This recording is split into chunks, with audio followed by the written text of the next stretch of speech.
Okay, so Dr. Kawanda himself was a brilliant man. As you rightly said, if anybody wants to Google, you can take a look at the prolific amount of inventions and work that he did.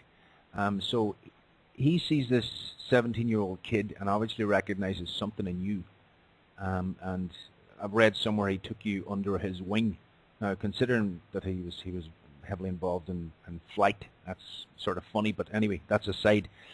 So from there, you really got into water as health, or was it more of an all-pervasive sort of overview that you were looking at water, or was it specifically the health that you zoned in on in the early days? No, it was all pervasive. Generally, up until or early back then, scientists considered water to be just the simple formula H2O, and now we know because we've studied waters from the viewpoint of material sciences, and we know that water is a very complex liquid containing many structures in which water molecules combine together to create multiple forms which are then interacting with each other. And much the same way as glass, glass is a liquid. It's a liquid at room, which is a solid at room temperature.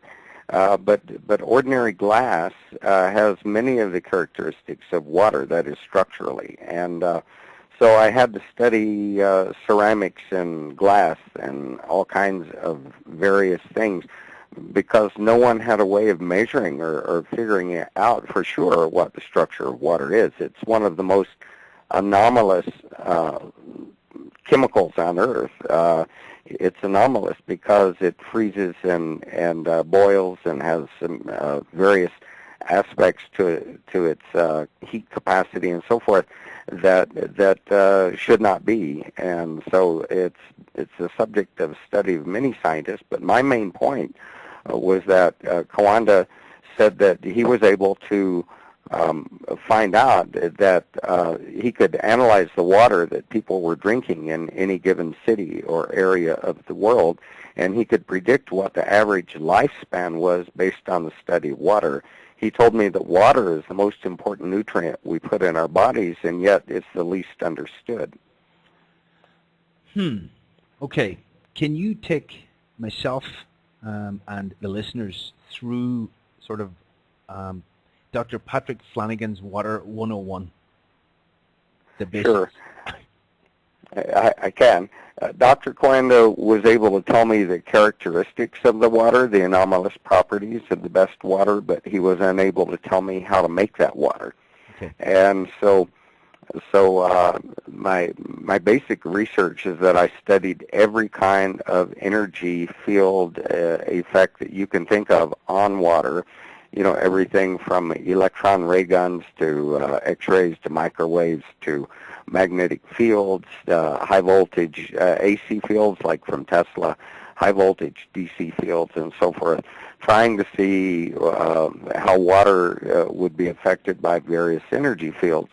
Yeah. And to see if I could figure out a way of altering its characteristics. And I found literally hundreds of things that change the structure of water and affect it. If not most of them temporarily. That is, you can treat water with a magnetic field, and it actually changes many of its characteristics. For example, the ability to dissolve mineral salts can change just by application of a magnetic field. But this was a temporary effect, and I was looking for something more permanent. And I eventually studying the water from glaciers, especially the glaciers surrounding Hunzaland in northern Pakistan, and discovered a special mineral form of silica, which in extremely small quantities has a profound effect on the structure of water due to the electrical properties of these particles. And so I created something called crystal energy, which is basically a silica solution. Silica is a natural mineral found in trees and plants in the human body, and it's the basis of the sand on a beach, for example. And there are hundreds of different forms of silica. And silica is very, very important in the structure of the human body to strengthen the bones and the arteries and to act as an extracellular matrix for giving structure to for cells to communicate through.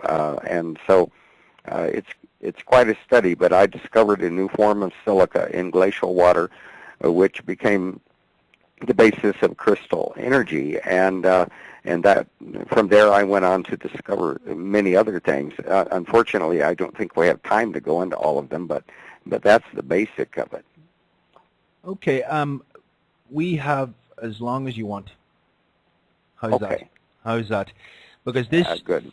from my point of view, over the last year, I've come to realize that, again, like old cliches, the water of life, water is life, that water and our understanding of water needs to be expanded. Every human on the planet needs to understand water and the relationship with water, as they are mostly water. So you go into as much detail as you feel Sure. you want. Oh, good. Well, water is the basis of all life. It's the mother and matrix of all life, and it's also I predicted in 1962 when Life magazine did an article on me that water would someday be more expensive than gasoline. Of course, everyone thought that was funny and silly, and of course that's come to pass. And we're discovering that water, is becoming polluted, and more so. And at some point, in fact, wars are going to be fought over water, not gasoline, not oil or petroleum. And so I'm interested and have been working on solutions for water in agriculture and in human beings and practically everything else, water purification, how to create the best water for everyone and everything on Earth, because it is the basis of everything. And if our water, if we lose our water or it becomes polluted beyond repair, well then it can affect all life on Earth. Yeah, essentially we become dust. Pardon the pun. For sure. Yeah. That is absolutely, yeah. Okay, again, for myself and for the listeners, Sure. Can you go through the process of how essentially water interacts with the human body through the digestive system, through metabolism, and through the removal of toxins?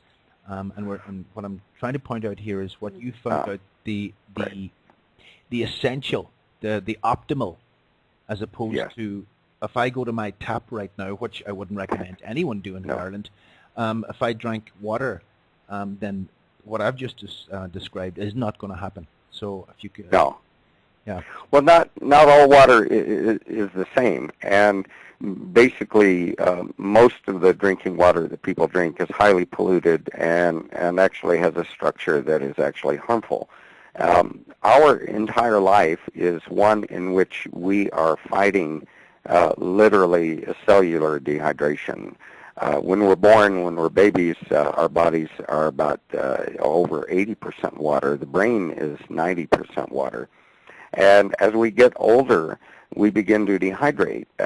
For example, a person, I'm 66 years old now, but most people my age are dehydrated at a cellular level, and no matter how much water they drink, they end up being dehydrated. In other words, the water goes around the cells but isn't actually absorbed by the cells.